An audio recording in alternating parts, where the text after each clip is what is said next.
আজকে আমি যে রেসিপিটা বানিয়েছি তোমাদের সবার এটা ভালো লাগবে আশা করছি। ডিম আলু ডাল দিয়ে এত মজার একটা খাবার বানিয়েছি, বাচ্চারা বড়রা সবাই এটা পছন্দ করবে। প্রথমেই আমি পরিমাণ মতো তেল দিয়ে দিব, তারপর পেঁয়াজ মরিচ পরিমাণ মতো দিয়ে কিছুক্ষণ নেড়ে নিব।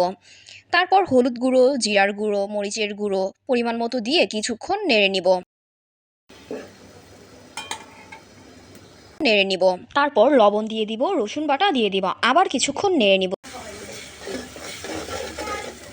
ধুয়ে রাখা ডালগুলো দিয়ে দিব,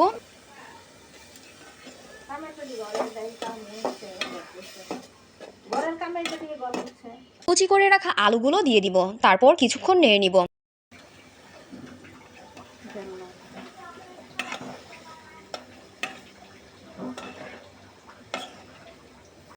তারপর টুকরো করে রাখা টমেটো দিয়ে দিব, কিছুক্ষণ নেড়ে পরিমাণ মতো পানি দিয়ে দিব।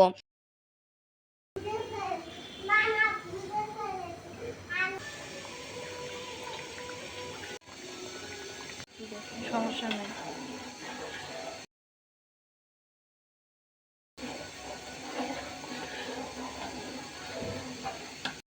ডালটা কিছুটা হয়ে আসলে ডিম ভেজে নিব। পেঁয়াজ আর রসুন তেলে ভেজে নিয়ে দিয়ে দিব, তারপর কিছুক্ষণ নেড়ে নিব।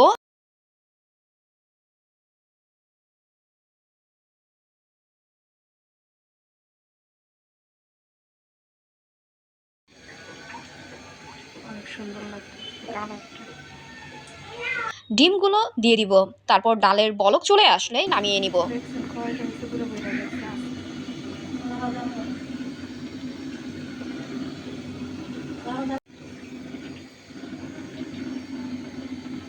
এটা এতটাই মজার ছিল, তোমরাও ট্রাই করে দেখতে পারো। আশা করছি ভালো লাগবে। যদি ভালো লাগে, ভিডিওটি ভালো লাগলে অবশ্যই চ্যানেলটি সাবস্ক্রাইব করে একটা লাইক কমেন্ট করে পাশে থাকবে।